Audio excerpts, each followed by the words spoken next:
very interesting. So what I wanted to do, just to let us know, I think we'll just talk. I just wanted to bring well, I'll get there in just a second.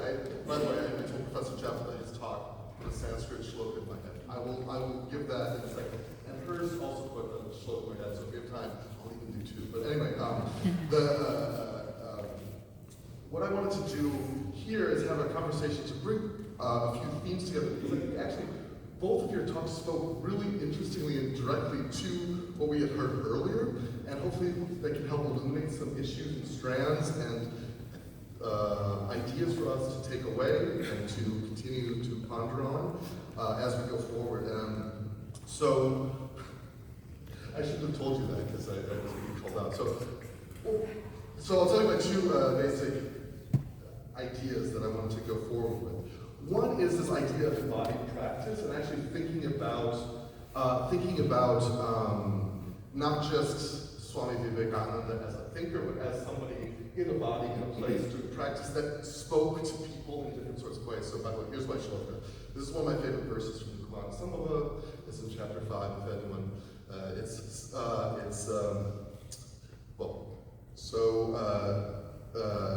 Parvati has been up in the Himalayas doing penance, and she has been doing this in order to earn the love and the attention of Shiva, and Shiva comes to her in a disguise in order to kind of test her, and she meets him, and the first thing that Shiva says to Parvati is this verse.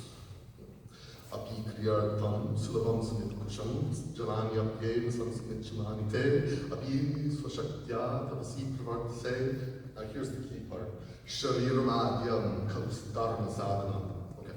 So basically the whole point is, so he comes up, he says, oh, do you have enough firewood to do your rites? Is there enough water to do what you have to do? Is your tapas, your asceticism going along, proceeding according to your ability to Shakti? And then he says, at the very end, Shariramadhyam dharma sadhanam. The body indeed is the foremost instrument of Dharma. And I've always liked that, and that's kind of what you're talking about me in mind of. And also this drew back to this talk, and actually that photo that you put up there that I think we all keep coming back to.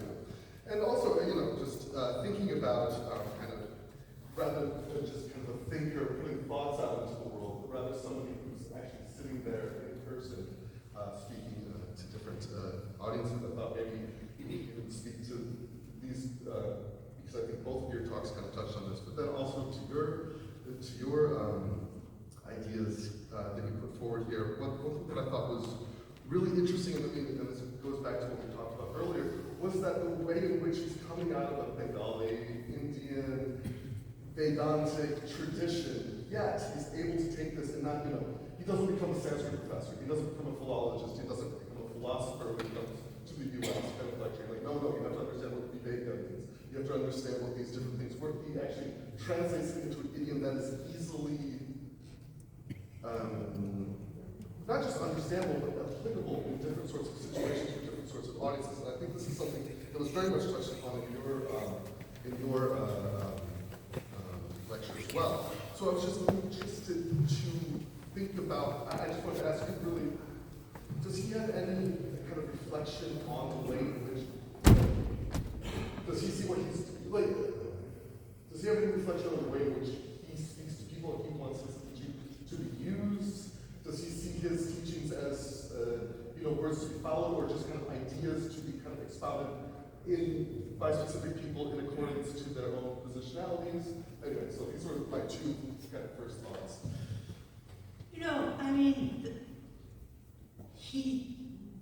Today so many people spoke about this, to make you a better Presbyterian. Okay, so at a surface level, he just wants you to take it and do what you wish with it, right? But I hate to bring up my own hermeneutics, but so you have a threefold way of understanding any of this. One is a kind of gross or external way, which is stula,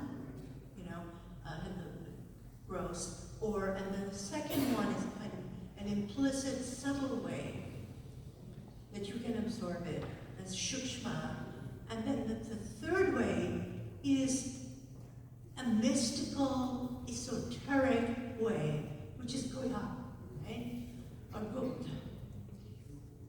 If we go to the top level, then if you just are inspired by him, and you're an American Methodist or whatever, you're like, I'm going to be more open-hearted to the religious other, people of other cultures, and that's great. At a deeper level, you start thinking, well, what is really the core of my faith? Am I following that? Because that's what he seems to be pointing to. And at the deepest level, or the goya, the esoteric level, what you're looking at is he is actually implying that all of these traditions have at their core mystical experience. So you can argue that is true because Muhammad had mystical experiences. Obviously, Jesus, famous for his experiences, and so on, okay? And the Hebrew Bible is full of prophets having mystical experiences or religious encounters, etc. So you can say that is the case, except that's not what he means. He means non-dual experience of non-dual supraconsciousness. And not every tradition's aim is this. And if you decide, okay, I'm this nice Methodist, but I think he's talking about something different, let me understand that and follow that, you cannot still be a good Methodist. And this is something, he didn't attend to it, I think a lot of people don't attend to. So it's not that it's insulting, it's just you go to that deepest level, you will be transformed into something different from,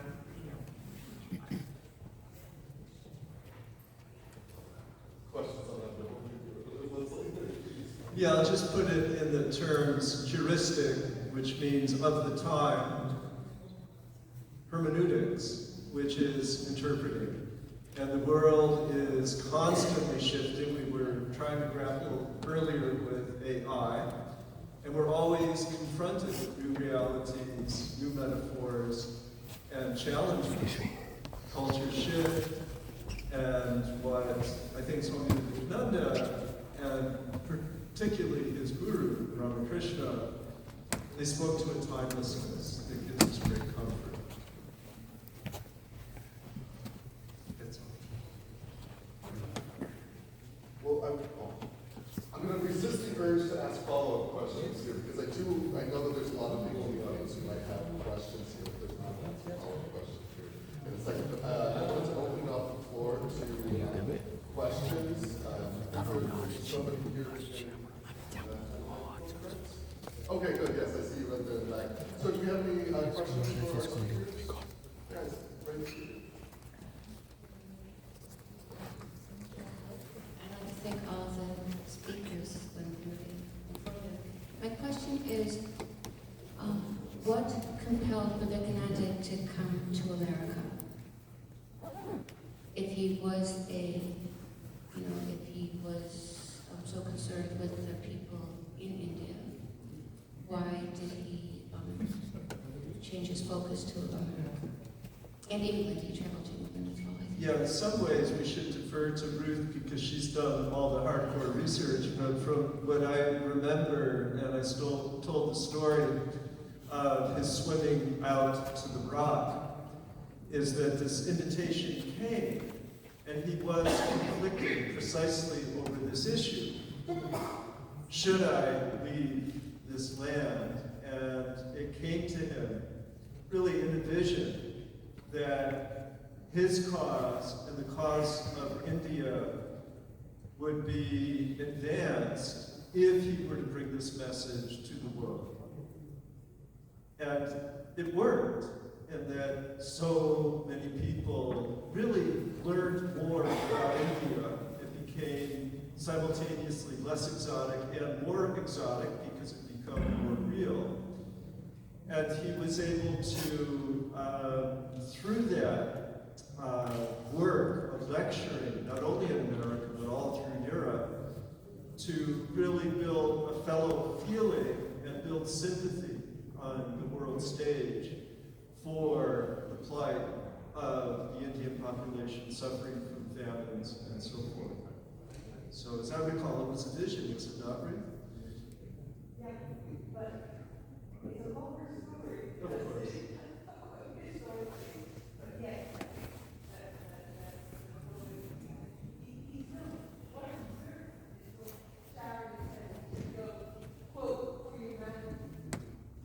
Yeah, it was Sharda that urged him. Yeah, please give her the microphone.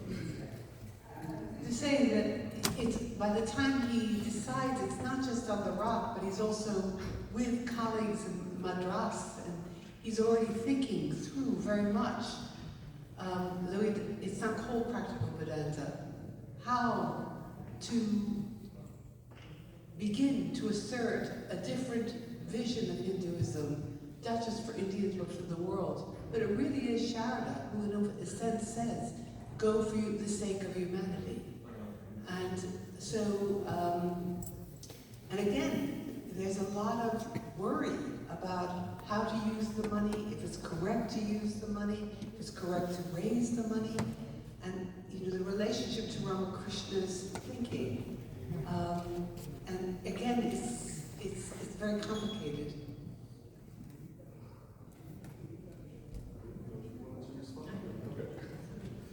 Do you have another question? Oh, yes. Thank you.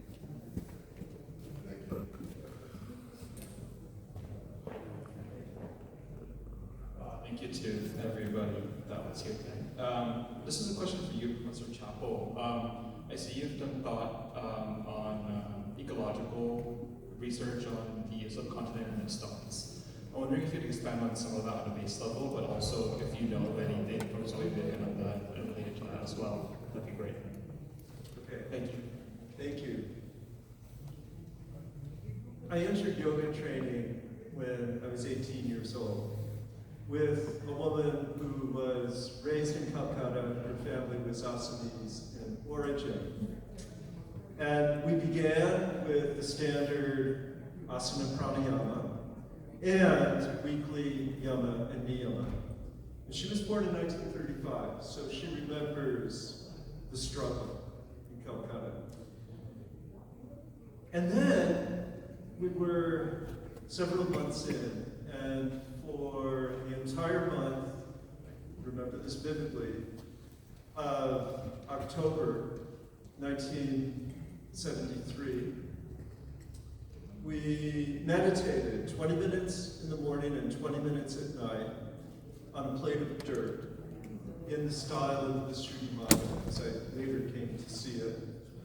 And then the next month, November, we meditated on a vessel of water. December, appropriately the darkest month, we're approaching it, fire, 20 minutes in the morning, 20 minutes at night, flame. January, cold winds on Long Island. There we were, watching the storms roil the trees. And then February, that blessed short month, the most difficult month on the East Coast. Nothing, just to gaze into the sky. When my father grew up doing forestry, learning about forestry, and he was born into a world not dissimilar to her world. No running water, no electricity, no automobiles, no central heat in Canada for her, no air conditioning in India. And there was a frugality and an intimacy that really moved me. Fast forward. Silent Spring, 1960. I'm in India 21 years later. And no one seems to even notice the dire straits into which India was quickly falling in terms of industrial pollution. And I returned shortly thereafter and interviewed a whole bunch of people